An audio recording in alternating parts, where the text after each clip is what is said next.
নমস্কাৰ news 18 Assam north ইষ্টৰ এতিয়াৰ খবৰ হৈতে ষ্টুডিঅ'ত পইভা মহন্ত নুমলীগড় জীৱশ্ৰেষ্ঠৰ নিশংসতা খাদ্যৰ সন্ধানত ওলাই অহা বন্য হস্তিক নিৰ্দয়ভাৱে ধনুকাৰেৰে আক্ৰমণ কৰিছে জীৱশ্ৰেষ্ঠই ধনুকাৰেৰে আঘাত কৰি হাতী খেদাৰ চেষ্টা কৰিছে গয়াই ধনুকাৰৰ আঘাতত পথাৰত দিগবিদি খেৰুৱাই আৰ্তনাদ কৰিছে বন্য হস্তিয়ে নুমলীগড়ৰ মৰঙী পথাৰ আৰু বিহৰা চাহ বাগিচাৰ বৰলাইন মিকিৰচাং অঞ্চলৰ দৃশ্য এয়া খাদ্যৰ সন্ধানত বনাঞ্চলৰ পৰা ওলাই আহি উপদ্ৰৱ চলাইছিল বন্য হস্তি এটা জাকে মঙলবাৰে সন্ধিয়াৰে পৰা বৰ্তমান পৰ্যন্ত হাতী জাকে ধাননি পথাৰ খাই গছকি তহিলংকাৰ লগতে ভাঙি লণ্ডভণ্ড কৰিছে কেইবাটাও বাসগৃহ অৱশ্যে সৌভাগ্যক্ৰমে ৰক্ষা পৰিছে কেইবাটাও পৰিয়ালৰ লোক উপায়ন্তৰ গাঁওবাসীয়ে হাতে হাতে জুই ধনুকাৰ লৈ আক্ৰমণ কৰে বন্য হস্তি জাকটোক আনহাতে হাতী মানুহৰ ভয়ংকৰ সংঘাতৰ পিছতো নিৰ্বিকাৰ হৈ আছে বন বিভাগৰ লোকক বাৰম্বাৰ খবৰ দিও কোনো সুফল নোপোৱাৰ অভিযোগ উত্থাপন কৰিছে গাঁওবাসীয়ে আৰু মতত দৃশ্য আমি দেখুৱাইছো সুফলে আপোনালোকে প্ৰত্যক্ষ কৰিছে কিদৰে বনৰীয়া হাতীৰ জাকে এফালৰ পৰা সকলো লণ্ডভণ্ড কৰিছে আৰু তাৰ বিপৰীত দৃশ্য আমি দেখুৱাইছো বাওফালে টেলিভিছনৰ পৰ্দাত হাতীৰ আক্ৰমণৰ পৰা ৰক্ষা পাবলৈ গাঁওবাসীয়ে এনেদৰে অতি নিৰ্দয়ভাৱে আসলতে তেওঁলোকে ধনুকাৰ নিক্ষেপ কৰিছে যাৰ আঘাতত এনেদৰে দিগবিদি খেৰুৱাইছে হাতীৰ এই জাকটোৱে আৰু হাতী মানুহৰ সংঘাতৰ দৃশ্য আমি দেখুৱাইছো নুমলীগড়ৰ দৃশ্য হাতী মানুহৰ এই সংঘাতৰ পিছতো কিন্তু বন বিভাগে হাতীৰ জাকটোক পঠিওৱাৰ সেই স্থানৰ পৰা আঁতৰাই পঠিওৱাৰ ক্ষেত্ৰত কোনো বিহিত ব্যৱস্থা গ্ৰহণ কৰা নাই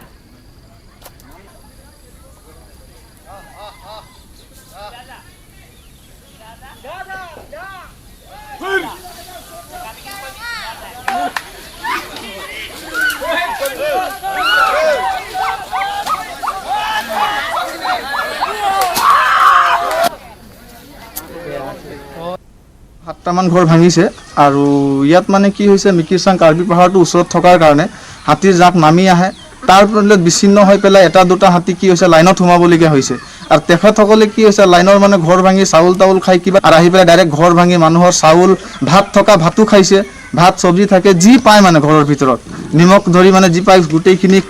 খাইছে তো তেনেকুৱা কৰি কৰি বহুত বছৰৰ পৰা আজি 10 বছৰৰ পৰা ইয়াত মানে কি হৈছে হাতীৰ মানে এইটো কৰিডৰ টাইপৰে হৈ গৈছে হাতীটো মানে ইয়াত প্ৰায়ে আহে মানে উপদ্ৰৱ কৰে আৰু আমি বন বিভাগ খবৰ দিলে মানে কি হৈছে এটা টাইমটো অলপ পলম হয় আমি নিজে গৈ পেলাই আনিবলগীয়া হয় আহে নাহাটো নাই কোৱা কিন্তু দেৰি হয় কাৰণে আমি নিজে গৈ পেলাই বাইকত হলো গৈ পেলাই হাতক মানে আমি নিজে ধৰি আনিবলগীয়া হয় আৰু আজিৰ দিনটো আৰু এক গুৰুত্বপূৰ্ণ খবৰ আৰক্ষীৰ এছআই পদৰ লিখিত পৰীক্ষাৰ প্ৰশ্নকাকত ফাদিলৰ জড়িত অভিযোগত এজনক আটক কৰা হৈছে প্ৰশ্নকাকত ফাদিলৰ অভিযোগত হিৰকজ্যোতি বৰুৱা নামৰ এজনক আটক কৰা হৈছে মঙলবাৰে নগাঁৱৰ পৰা খেৰণী আৰক্ষীয়ে আটক কৰে হিৰকজ্যোতি বৰুৱাক ধৃত হিৰকজ্যোতি বৰুৱাক আৰক্ষীয়ে চমজালে চিআইডি ধৃত যুৱকজনৰ ঘৰ পশ্চিম কাৰ্বি আংলঙৰ মাইলুত পুনৰবাৰ জনাইছো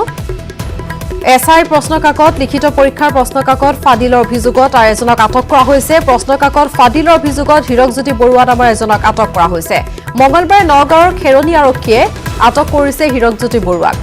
বৰুৱাক আৰক্ষীয়ে চমজাই দিছে চিআইডিক হিৰকজ্যোতি বৰুৱাৰ ঘৰ পশ্চিম কাৰ্বি আংলঙৰ মাইলুত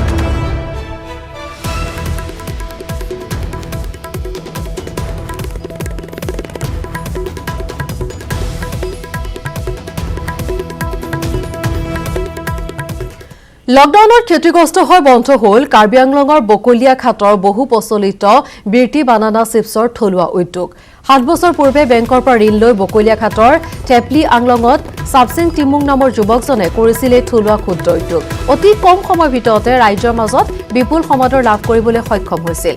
বাৰীৰ সহজলভ্য কাঁচকল আৰু জাতিকলৰ ওপৰত ভিত্তি কৰি স্থাপন কৰা এই উদ্যোগটোৰ পৰা সাবসিং টিমুঙে বছৰি 5 লক্ষাধিক টকা উপাৰ্জন কৰাৰ লগতে উদ্যোগটোত আন 5 জন নিবনুৱা যুৱককো সংস্থাপন দিবলৈ সক্ষম হৈছিল কিন্তু লকডাউনৰ ফলত দুৰ্ভাগ্যজনকভাৱে মৃত্যুঘণ্টা বাজিল থলুৱা উদ্যোগটোলৈ মহামাৰী কৰোনা তথা দীৰ্ঘদিনীয়া লকডাউনৰ প্ৰভাৱত জুৰুলা হৈ সাবসিং টিমুঙে বন্ধ কৰিবলৈ বাধ্য হ'ল থলুৱা উদ্যোগটো এফালে বেংকৰ ঋণ আনফালে বজাৰৰ অভাৱত এতিয়া দিশহাৰা উদ্যোগটোৰ গৰাকী সাবসিং টিমুং আত্মনিৰ্ভৰশীল ভাৰতৰ কথা কোৱা চৰকাৰৰ ফালৰ পৰা ৰাজ সাহায্য পালে উদ্যোগটো পুনৰ আৰম্ভ কৰিব বুলি আশা প্ৰকাশ কৰিছে উদ্যমী যুৱক সাবসিং টিমুঙে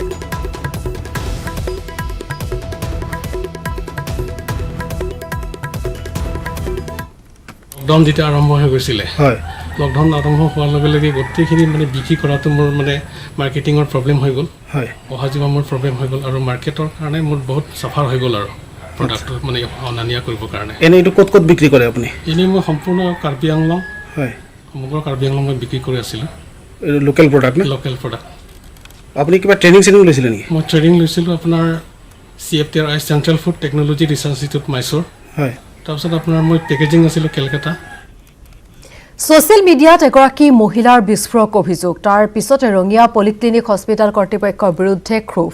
এগৰাকী গৰ্ভৱতী মহিলাক অপদস্থ কৰাৰ অভিযোগ চিকিৎসালয়খনৰ চিকিৎসকৰ বিৰুদ্ধে ৰঙিয়া পলিক্লিনিক হস্পিটেলৰ চিকিৎসক পংকজ কলিতা অৰুণা পৰা আৰু বেদশ্ৰী কলিতাৰ বিৰুদ্ধে অভিযোগ মহিলাগৰাকীৰ পৰিয়ালৰ লোককো চিকিৎসক অৰুণা পৰাই ধমক দিয়াৰ অভিযোগ ছ'চিয়েল মিডিয়া যোগে বিস্ফোৰক অভিযোগ উত্থাপন কৰি আৰক্ষীৰ কাষ চাপিছে ৰঙিয়াৰ ৫ নম্বৰ ৱাৰ্ডৰ কল্পনা চৌধুৰী নামৰ ভুক্তভোগী মহিলাগৰাকী কিন্তু আৰক্ষীয়ে গোচৰ নোলোৱাকৈ ওলোটাই দাবী ধমকি দি পঠিয়াই দিয়াৰ অভিযোগ উত্থাপন উপায়ুক্তৰ মহিলাগৰাকীয়ে ৰঙিয়া মহকুমা আৰক্ষী বিষয়াক অভিযোগ দিয়াৰ পিছত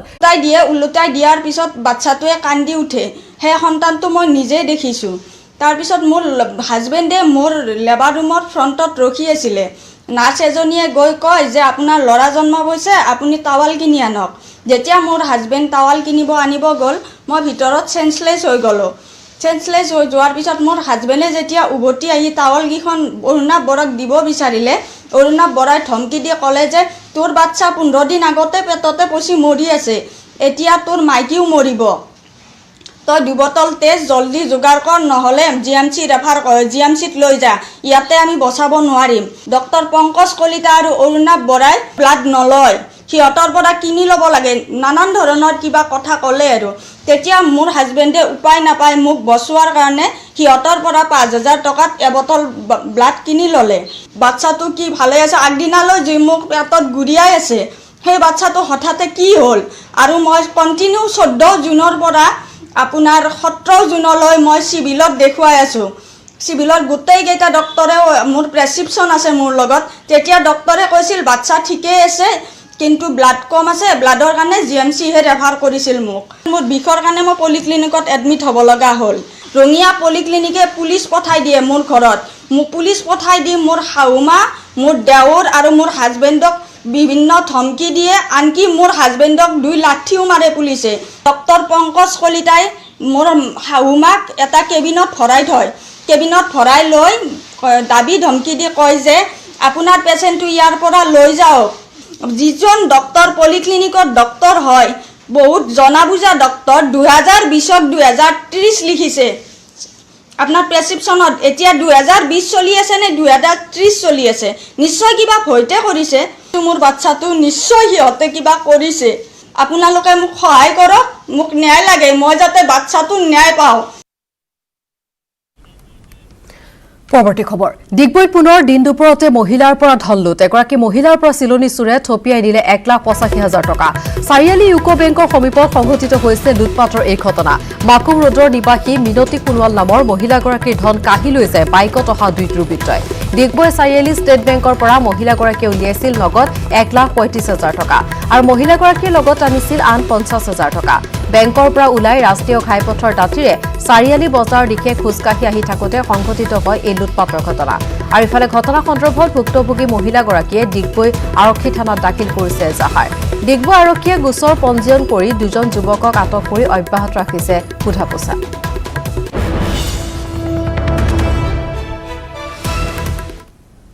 মানে মই এখন ভান ভাড়া কৰি পেলাই মই মাকুমৰ পৰা ডিগবৈ SBI বেংকত মোৰ একাউণ্ট আছে মই তালৈ গৈছিলোঁ পইচাটো উলিয়াবলৈ আৰু পইচাটো মই 2টামান বজাত জাষ্ট উলিয়াই আহি পেলাই অলপ দূৰত মানে ভানখন ৰাখি থৈছিলে ভানখন মানে ডিপুত ৰাখিছিলে প্ৰথমতে ডিপুৰ পৰা উঠি গৈ পেলাই মানে ছোৱালীজনীয়ে বজাৰ কৰোঁ বুলি কোৱাৰ কাৰণে মই এখন দোকানত সোমালোঁ সেই দোকানখনৰ পৰা ওলাই জাষ্ট ভানখন মই উঠোতে 2টা ল'ৰা মানে আগফালৰ পৰা আহি মই ভানৰ দৰ্জাখন এনেকৈ খুলি পিনি এনেকৈ হাউলি থাকোঁতে ঘাপকৈ ধৰি মানে মই একদম বেগটো টানি আজৰি মানে মোক পেলাই থৈ গ'ল মই উঠি পেলাই মানে চাইছোঁ ল'ৰাকেইটা অলপ দূৰত পালেগৈ মই ধৰক পাব্লিকক ইমান চিঞৰিছোঁ মই মানে ধৰক বুলি তাৰপিছতে মানে কোনো ধৰিব নোৱাৰিলে ঘটনাটো ডিগবৈ বেংকৰ ঠিক এই তেল ডিপুটো পাৰ হৈ এই কাপোৰৰ দোকান এখনৰ ওচৰত অলপ আগত সান চিটি বুলি পেলাই এটা হেৰি আছে সান চিটি হোটেল সেইখিনিতে হৈছে তাৰপিছতে আৰু পুলিচ আহিলে পুলিচে মানে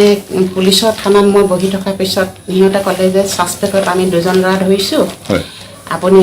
দেখা চিনি পাব নাই বুলি ক'লে ল'ৰাকেইটা ধৰি লৈ আহিলে অহাৰ পিছত মই কৈছোঁ যে মই যিকেইটা ল'ৰা মোৰ চকুৰে মানে মই অলপ চিলমিলকৈ দেখিছিলোঁ এটা ক'লা স্পৰ্টিং পিন্ধিছে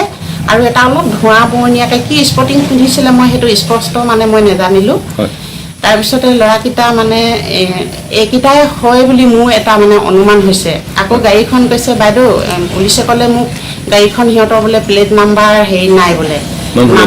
প্লেট নাম্বাৰ বুলি পুলিচে কৈ দিলে মোক তেতিয়া মই কৈছোঁ গাড়ীখন কি গাড়ী বুলি সুধিলে মই কৈছোঁ এইখন এই গাড়ীখন মোক তাতে থানাত নি দেখাইছে এই গাড়ীখনো এনেকুৱাই হৈছিলে মানে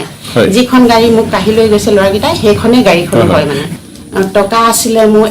মই বেংকৰ পৰা উলিয়াইছিলোঁ 1,35,000 আৰু মোৰ নিজৰ বেগত আছিলে 50,000 টকা মুখলধাৰ বৰষুণৰ ফলত পুনৰ প্লাবিত হৈছে মায়ানগৰী মুম্বাই মঙলবাৰৰ পৰা অহা বৰষুণে প্লাবিত কৰিছে মুম্বাইৰ বিস্তীৰ্ণ অঞ্চল মুম্বাইৰ বিভিন্ন অঞ্চলত বৰষুণৰ সতৰ্কবাণী জাৰি কৰিছে ভাৰতীয় বতৰ বিজ্ঞান কেন্দ্ৰই থানে পালঘৰ ৰায়গড়ত ৰাইজক সতৰ্ক হৈ থকা আহ্বান প্ৰশাসনৰ আনহাতে মুখলধাৰ বৰষুণ তথা কৃত্ৰিম বানৰ ফলত ব্যাহত হৈ পৰিছে ৰেল সেৱা কেন্দ্ৰীয় ৰেলৱে বাতিল কৰিছে থানে আৰু ফাঁচীৰ মাজত জেৰেৰ চলাচল বানৰ ফলত সকলো কাৰ্যালয় তথা প্ৰতিষ্ঠান বন্ধ ঘোষণা কৰিছে BMC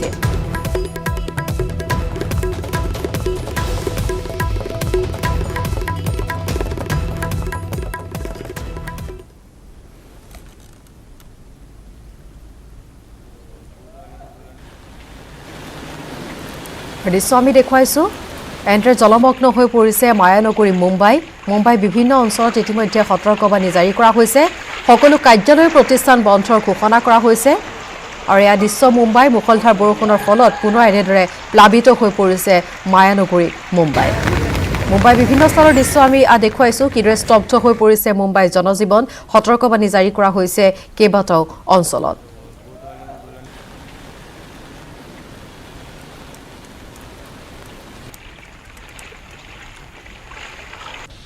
गत 80 सालों के बाद दूसरी बार पानी शोरूमों में जवेरी बाजार के शोरूमों में आया यूजुअली देखा गया कि जवेरी बाजार का शोरूम जो है एक हाइट पर है लेकिन इसके बावजूद भी और गत वर्ष करीबन 6 महीने काम चला था BMC का जहां पे बड़े बड़े पाइप पूरे रोड पे डाले गए थे लेकिन संजोग है कि उसके बावजूद आज तक 60 सालों में नहीं 80 सालों में नहीं तो कभी पानी शोरूमों में आया लेकिन अब की बार किस तरह से आया एक नहीं दो बार शोरूमों में पानी आ गया আৰু খবৰ অব্যাহত থাকিব এটা বিৰতিৰ পাছত ডিব্ৰুগড় বিমানবন্দৰৰ 84 লাখ টকা উদ্ধাৰ কৰা হৈছে 4গৰাকী যাত্ৰীৰ পৰা জব্দ কৰা হৈছে এই বৃহৎ পৰিমাণৰ ধন দুটা কাৰ্টুনত উদ্ধাৰ কৰা হৈছে এই 84 লাখ টকা মহম্মদ জালাউদ্দিন তালুকদাৰ সঞ্জয় কুমাৰ স্বামী সাজন সিং ৰাম অৱতাৰ স্বামীৰ পৰা এই ধনখিনি উদ্ধাৰ কৰা হৈছে অৰুণাচলৰ খুনচাৰ পৰা নতুন দিল্লীলৈ লৈ গৈ আছিল এই ধনখিনি দিল্লী অভিমুখী ইণ্ডিগো বিমানেৰে লৈ যোৱাৰ সময়তে ধৰা পৰে ধনখিনি দুটা কাৰ্টুনত এই ধনখিনি লৈ গৈছিল বিজয় শংকৰ আগৰৱালা নামৰ এজন লোকে তেওঁলোকক দিছিল এই ধনখিনি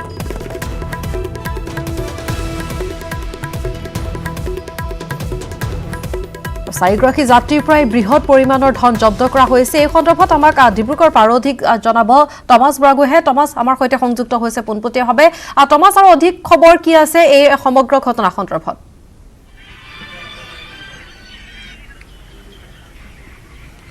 হয় চাওক ইভা যেতিয়া এই টকাখিনি ধৰা পৰিল আৰু যিকেইজন লোকক আটক কৰা হ'ল তাৰপিছত তেওঁলোকক এতিয়া মোহনবাৰী যি থানা আছে কাষতে সেই থানালৈ লৈ অনা হ'ল আৰু ইয়াৰ পৰৱৰ্তী কিছুমাহ পাছতে ইনকম টেক্সৰ কিছু লোক আহিব তাৰপিছতে টকাখিনি হিচাপ কৰা হ'ব আৰু হয়তো 84 লাখতকৈ বেছি টকা ওলোৱাৰ সম্ভাৱনা আছে আৰু এতিয়া প্ৰশ্ন হৈছে টকাখিনি ক'ৰ পৰা কেনেকৈ অনা হৈছিল আৰু প্ৰাৰম্ভিক তদন্তত তেওঁলোকে জনাইছে যে অৰুণাচলৰ এজন ব্যৱসায়ী বিজয় শংকৰ আগৰৱালা নামৰ এজন ব্যৱসায়ীয়ে টকাখিনি দিছিল আৰু তেওঁলোকে সেই টকাখিনি দিল্লীলৈ লৈ গৈ আছিল কিন্তু দিল্লীত গৈ সেই টকাখিনি কাক দিলেহেঁতেন এতিয়ালৈকে তেনেকুৱা কোনো তথ্য পোহৰলৈ অহা নাই আৰু ইভা চাব যিহেতু বিধানসভা নিৰ্বাচনলৈ বেছি সময় নাই গতিকে ইমান টকা ক'ৰ পৰা কেনেকৈ অনা হৈছিল সেয়া এতিয়া লক্ষণীয় কথা তাৰ লগতে যিহেতু IPL চলি আছে IPLৰ ক্ষেত্ৰতো বৃহৎ অংক যোৱা ইতিমধ্যে বিভিন্ন প্ৰান্তত হয় গতিকে এই টকাখিনি ক'ৰ পৰা কেনেকৈ অনা হৈছিল ইয়াৰ এটা উচিত তদন্তৰ প্ৰয়োজন তাৰপিছতহে ওলাব মই ইয়াৰ দৃশ্য দেখুৱাবলৈ যত্ন কৰিম কেমেৰা পাৰ্চন দিনেশ আছে ইয়াৰ দেখুৱাব ইয়াৰ দৃশ্য যিকেইজন লোক সেই লোককেইজন বৰ্তমান আৰক্ষীয়ে প্ৰাৰম্ভিক যি পৰ্যায়ত সোধপোছ তেওঁলোকক কৰিছে পৰৱৰ্তী সময়ত আমি সঠিক আৰু অধিক তথ্য আমি লাভ কৰিম কিন্তু বৰ্তমান সময়ত যিহেতু সোধপোছ কৰি থকা হৈছে তাৰ পিছতহে ওলাব আচলতে ক'ৰ পৰা কেনেকৈ নিছিল আৰু ক'ত তেওঁলোকে আচলতে এই টকাখিনি বৃহৎ পৰিমাণৰ যি টকাখিনি দিলেগৈহেঁতেন আৰু এতিয়ালৈকে মই এটা কথা উল্লেখ কৰিব বিচাৰিছোঁ যে এতিয়ালৈকে যি পইচাৰ যিকেইটা কাৰ্টুন সেই কাৰ্টুনকেইটা খোলা হোৱা নাই খোলাৰ পিছত আৰু হয়তো তাত পইচাৰ সংখ্যা বাঢ়িব পাৰে এতিয়া প্ৰাৰম্ভিক তদন্তত তেওঁলোকে 84 লাখ বুলি ইতিমধ্যে উল্লেখ কৰিছে কিন্তু পৰৱৰ্তী সময়ত হয়তো আৰু বেছি হয়তো ওলাব ইয়াত যি বিষয়া আছে আৰক্ষী বিষয়া আমি কথা পাতিবলৈ চেষ্টা কৰিম কিছু সময় পাছতে তেওঁলোকে বৰ্তমান যিহেতু প্ৰাৰম্ভিক অৱস্থাত তদন্ত চলাই আছে আৰু যিমান সম্ভৱ আমি দূৰৰ পৰাই ইয়াৰ দৃশ্য গ্ৰহণ কৰিবলৈ চেষ্টা কৰিম কিন্তু এতিয়া ডাঙৰ খবৰটো হৈছে যে ইমান টকা ক'ৰ পৰা কেনেকৈ নিয়া হৈছিল আৰু অৰুণাচলৰ কথা যিহেতু কোৱা আছে এজন ব্যৱসায়ীৰ কথা কোৱা হৈছে এই ব্যৱসায়ীজনে কি উদ্দেশ্যৰে এই টকাখিনি পঠিয়াইছিল এনেদৰে মই দেখুৱাবলৈ চেষ্টা কৰিম যিমান দূৰ সম্ভৱ কিছু কাৰ্টুন মই দেখুৱাবলৈ চেষ্টা কৰিম দৰ্শকসকলক সেই কাৰ্টুনত যি কাগজৰ কাৰ্টুন আছে সেই কাৰ্টুনত এই টকাখিনি এনেদৰে লৈ যোৱা হৈছিল সাধাৰণ যি সামগ্ৰী লৈ যোৱা হয় তেনেদৰে এই টকাখিনি লৈ যোৱা হৈছিল কিন্তু এয়াৰপৰ্টৰ যে স্কেনিং কৰে সেই স্কেনিঙত ধৰা পৰিছিল এই টকাখিনি আৰু তাৰপিছতে তৎপৰ হৈছিল তাৰ যি এয়াৰপৰ্টৰ যি নিৰাপত্তাৰক্ষী আৰু লগে লগে খবৰ দিয়া হৈছিল আৰক্ষী ইতিমধ্যে বিষয়া আহি উপস্থিত হৈছেহি আমি কথা পাতিবলৈ চেষ্টা কৰিম তেখেতৰ লগত আৰু প্ৰাৰম্ভিক পৰ্যায়ত কি তদন্ত লাভ কৰিছে সেই বিষয়ে জানিবলৈ চেষ্টা কৰিম ছাৰ পোনপটীয়া সম্প্ৰচাৰ চলি আছে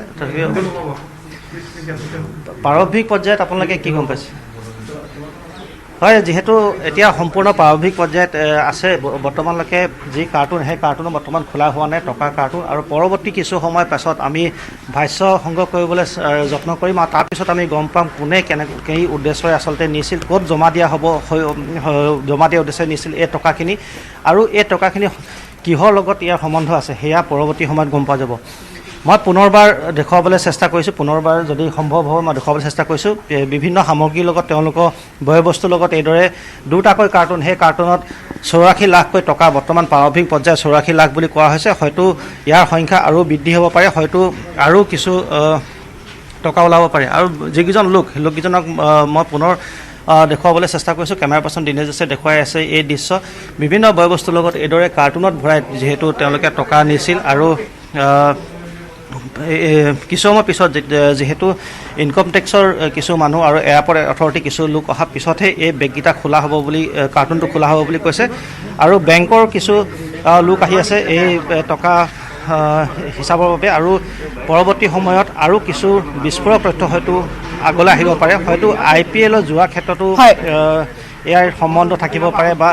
যি নিৰ্বাচন আছে তাৰ লগতো সম্বন্ধ থাকিব পাৰে সেয়া এতিয়া কোৱাটো উচিত নহ'ব কিন্তু পৰৱৰ্তী সময়ত তদন্তৰ পিছত গম পোৱা যাব হয় টমাছ এই মুহূৰ্তে আপোনাক ধন্যবাদ জনাইছোঁ অপেক্ষা কৰিব লাগিব যিহেতু এতিয়াও স্পষ্ট হোৱা নাই আচলতে বৃহৎ পৰিমাণৰ ধনৰাশি কি উদ্দেশ্যৰে অনা হৈছিল বা কোন জড়িত হৈ আছে কোনে এই ধনখিনি আনিবলৈ দিছিল কেনেধৰণৰ কাৰ্যত ব্যৱহাৰ কৰা হ'ব ইতিমধ্যে যিসকল লোকে এইখিনি ধন লৈ তেওঁলোকে বিমানযোগে যাত্ৰা আৰম্ভ কৰিবৰ বাবে বিমানবন্দৰত উপস্থিত হৈছিল তেওঁলোকৰ জেৰা অব্যাহত আছে কিন্তু এতিয়াও আৰক্ষীৰ ফালৰ পৰা সংবাদ মাধ্যমৰ আগত স্পষ্ট কৰি দিয়া নাই যে কি উদ্দেশ্য আগত ৰাখি এই বৃহৎ পৰিমাণৰ ধনৰাশি সৰবৰাহ কৰা হৈছে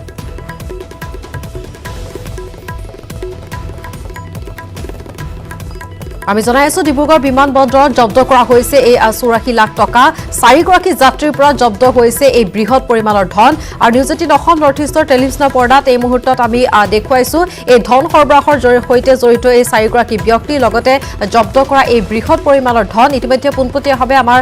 সাংবাদিক টমাছে ডিব্ৰুগড়ৰ পৰা আমাক জনাই আছে শেহতীয়া খবৰ বৰ্তমান তেওঁ যিহেতু উপস্থিত আছে সেইসকল লোকৰ সৈতে আৰক্ষী থানাত তেওঁ উপস্থিত আছে কিন্তু এতিয়ালৈকে সংবাদ মাধ্যমৰ আগত আৰক্ষীৰ ফালৰ পৰা কোনো ধৰণৰ স্পষ্ট তথ্য তেওঁলোকে সদৰি কৰা নাই আৰু প্ৰাৰম্ভিক অৱস্থাত যিখিনি তথ্য সদৰি কৰিছে ইতিমধ্যে নিউজ 18 অসম নৰ্থ ইষ্টৰ দৰ্শকক আমি জনাইছো ডিব্ৰুগড় বিমানবন্দৰত 84 লাখ টকা উদ্ধাৰ কৰা হৈছে লগতে 4 গৰাকী লোকক ইতিমধ্যে আটক কৰা হৈছে এই টকা সৰবৰাহ যেহেতু কৰিছিল এই 4 গৰাকী লোকে বৰ্তমান তেওঁলোকৰ জেৰা অব্যাহত ৰাখিছে সোধপোছ অব্যাহত ৰাখিছে আৰক্ষীৰ তদন্ত অব্যাহত আছে এই সমগ্ৰ ঘটনাত কি উদ্দেশ্য আগত ৰাখি এই কি কাৰণত এই ধনৰাশি সৰবৰাহ কৰা হৈছিল সেই সন্দৰ্ভত আৰক্ষীৰ ফালৰ পৰা এতিয়ালৈকে কোনো ধৰণৰ স্পষ্ট মত দাঙি ধৰা নাই অপেক্ষা কৰিব লাগিব আৰক্ষীৰ তদন্তৰ অন্ত পৰালৈ